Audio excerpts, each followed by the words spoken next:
quick look at those, but I'm going to...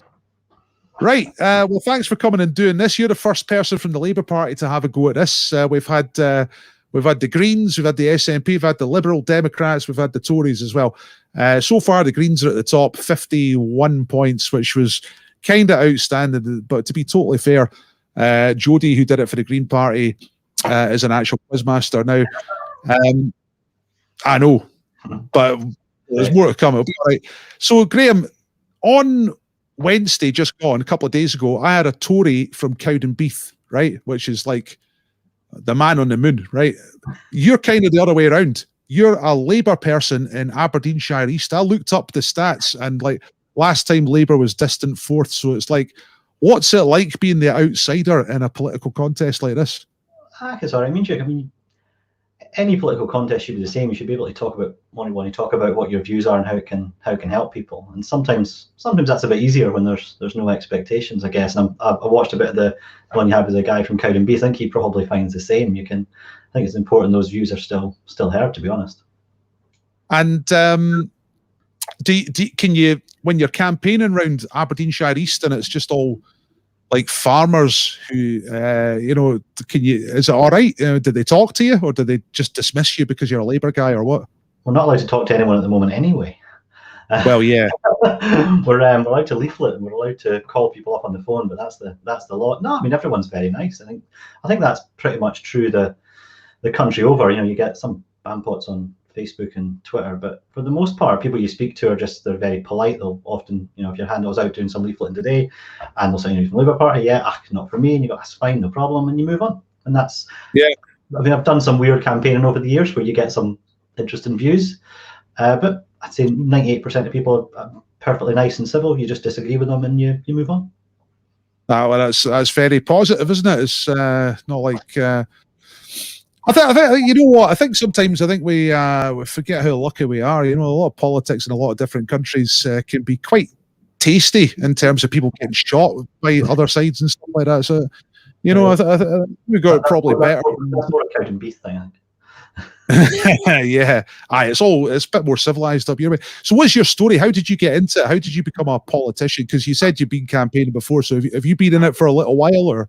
I'm a political geek. That's the long and short of it. I was the kid at school that was just a political geek. So I was allowed to stay up when I was 11 years old to watch the 1992 general election and got the next day off school. That's that kind of peak level of geekery, and you just it just kind of sticks with you. You watch all the TV shows when you're younger. You rewatch The House of Cards, the first one. You watch The West Wing, and you rewatch Yes Minister because your dad tells you it's funny. And it turns out it is. And I grew up listening to TV radio shows like the News Headlines. They're just satire, really good satire with Roy Hudd. And it's just like anything else. If it's the thing you're really into, then you just keep doing it. It's the first time I've been a candidate, and my job's working as a lobbyist as well. So politics is quite a big part of what I do. Right. So I've heard this term lobbyist before. I don't know exactly what it is. What is a lobbyist? Who pays you? What are you supposed to do? So it gets a bit of a bad rap, but it's actually pretty. It's not quite as interesting as it sounds, to be honest, from the outside. Mainly what it is clients will come to you and say, look, we just want to put our view to politicians and you help them. It's that simple. It's nothing underhand. It's all very. It's like having it's like any kind of campaign, I guess. You could say what we do. A lot of us do lobbying on a pretty day-to-day basis. My 6-year-old's got a habit of lobbying for chocolate pudding after dinner, telling me all the reasons why she should get it, and I sometimes say yes and I sometimes say no. So it's it's one of those things. It's mainly about building up an argument, using facts. Believe it or not, a lot of politicians actually still like them, and putting your point of view across, and politicians then decide what they want to do. And I think, as I was saying before, most politicians that I've come across, again across all parties, are in it for the right reasons. Most people want to help people, and we disagree about how the best way to do that is. But I think for the most part, people want to do the right thing. So you make it sound very civilized, very legitimate, and absolutely nothing to do with envelopes full of money. So you're doing a great job. I wish it was. It'd be easier. Yeah. Right. Listen. What about quizzes? Are you a quiz guy? Not massively. Sometimes. Right. I can see some of my family trivial pursuits. you're in big trouble then, because you're about to do a quiz. Now I think you've seen the scoreboard, right? 25 is the one to aim at. If you can get above the Tories, then you'll not be last, and that'll be a good place to be. If you can get anything above 30, be good. The format, just in case you don't know, it's 10 questions. The first one's worth 1 point. Second one was worth 2 points, and so on, 3, 4, and so on. And they get slightly harder as they go on. If you were to get them all right, you would score 55 points. 55 is the maximum, right? So I'm going to start. We're going to do the quiz, all right, Graeme, and we're just going to see how you get on. No pressure, just a bit of fun, all right? So you ready? Here we go. Question number 1 is a science question, and it's designed to be a pretty easy one just to get you into it. What kind of animal can be 11 foot long, and it's got a subspecies called Siberian, Sumatran, and Bengal, and usually has orange and black stripes? What kind of animal is that? Tiger. Correct. See, it's that easy. You're off the mark. You got 1 point, and that's just to make sure that nobody fails completely. So here we go. Here's question number 2. It's a question about books. Who was the author of Sense and Sensibility, first published in 1811? Jane Austen. Correct. 2 points. This is so far so good. 2 out of 2. 100% so far. Question number 3 is an entertainment question. Now, you mentioned you were 11 in 1992, so you've got no chance here. This is before your time, but you might just pull it out. Which Scottish band from the 1970s had their own television series called Shang-a-Lang? Bay City Rollers. Yes, that's good stuff. I'm glad parties at my auntie's when I was 5 for that. Absolutely, this is what aunties are for, just to introduce you to the good stuff, the hard stuff. You know what I mean? Stuff your parents won't let you have. Here's some rollers, kids. Right.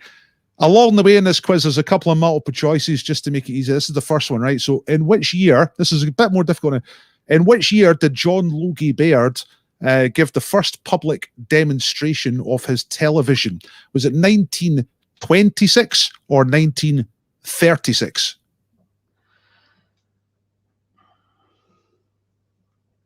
1926. Good answer. Yes, absolutely perfect. You had a wee think about that. Working out exactly when everyone might have them during a war. Yeah, perfect. Really good answer. Right. Okay, 100% so far. Nothing dropped. We're on question number 5. I'm getting a sense you'll know this one as well. Which German word means lightning war and was used to great effect during the Second World War? Blitzkrieg. Perfect. Great stuff. You're going great, Graeme. You got everything right so far. We're into the second half. These get a little bit more difficult now. Question number 6 is the century. That's all. Aye, I'll let you know. Mind you, that means I've got to add up on the fly, so maybe I won't let you know. I'll probably let you know at the end. Number 6, in which century did the Guinness Brewery begin operations in Dublin? So you don't have to get the exact year, just the century. 18th century. Is correct. Absolutely brilliant. Yeah, it's the date that's on the on the logo, on the label. Do you know the date off the top? I mean, no extra points here, but what I say, 1796. Well, 1759 it is. So it's but you got the century, and that's what counted. 100% so far. Number 7 is your other multiple choice question. Back to literature again. In the name D.H. Lawrence, what does the letter D stand for? Is it David or Dennis? David. That is correct. Another good answer. Brilliant. And again, no extra points. Do you know what the H stands for? I haven't got a clue. David was just a guess. Right. Aye, David Herbert. David Herbert Lawrence. But there you go. Right. The last 3 are usually a lot more difficult. Number 8 is this. And by the way, you've definitely passed the Tory now. You're above the Conservative Party. So into which gulf, this is a geography question, into which gulf does the Colorado River eventually flow? That's the river that goes through the Grand Canyon. What is the name of the gulf that it eventually empties into? It's the Gulf of Mexico eventually. No, it's not a bad answer. It's the other side of Mexico. It's the Gulf of California. It's the west side. But that is a difficult one, right? 2 questions left. Number 9 for 9 points. There are 2 planets in the solar system that have no moons. One of them is Mercury. What is the other one? But don't get this. My 6-year-old will kill me because she knows this. Can I go and wake her up? That's the stuff they know about. My kid knew all about Jupiter when she was 6. Yeah, that's great.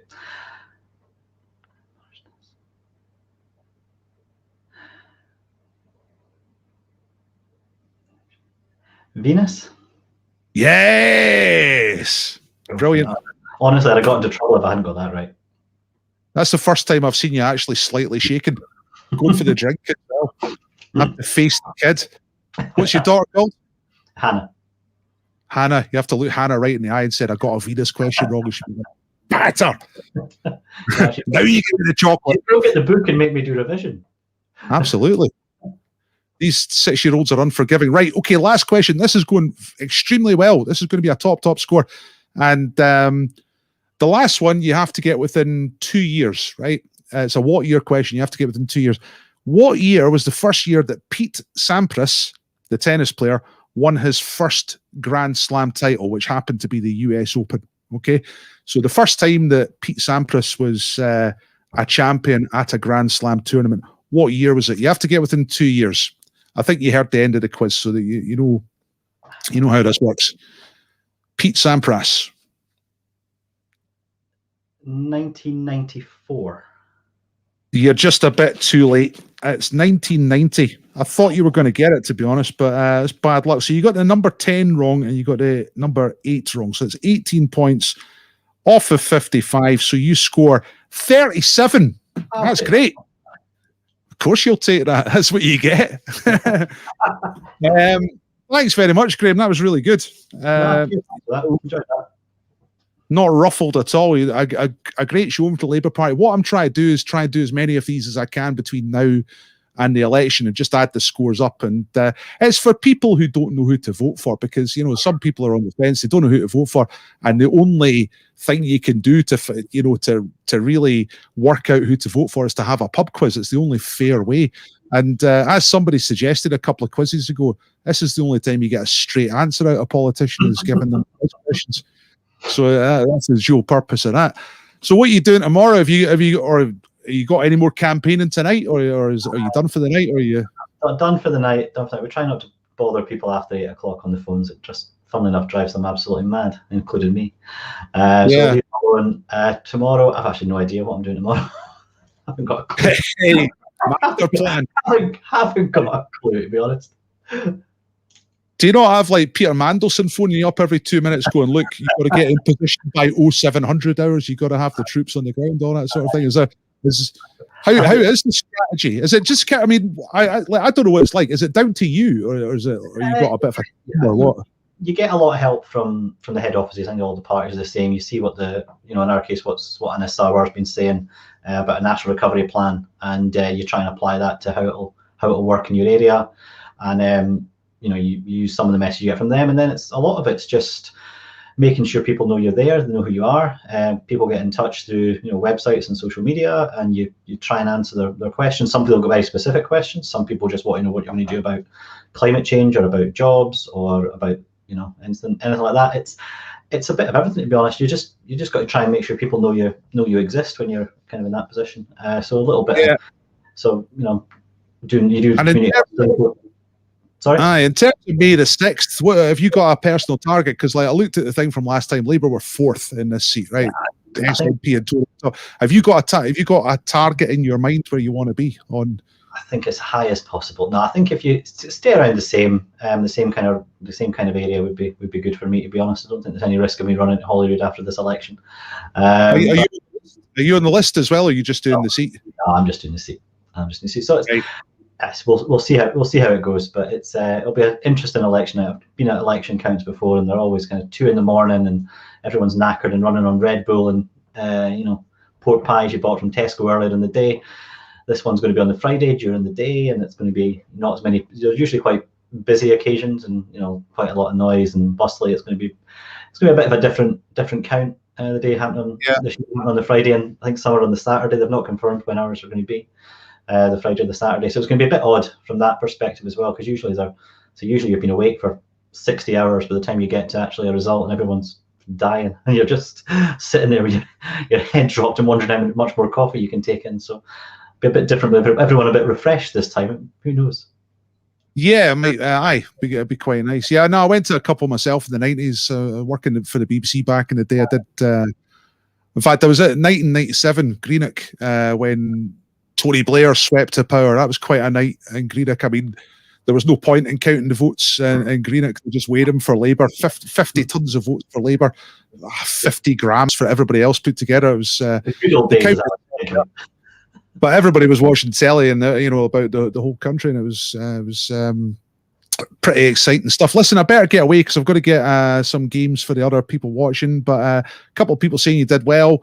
Well done, Graham, says Richard. You did well with all of us watching, and you've posted a great score, 37 for the Labour Party. I'll get the scoreboard up later, and good luck with all the campaigning.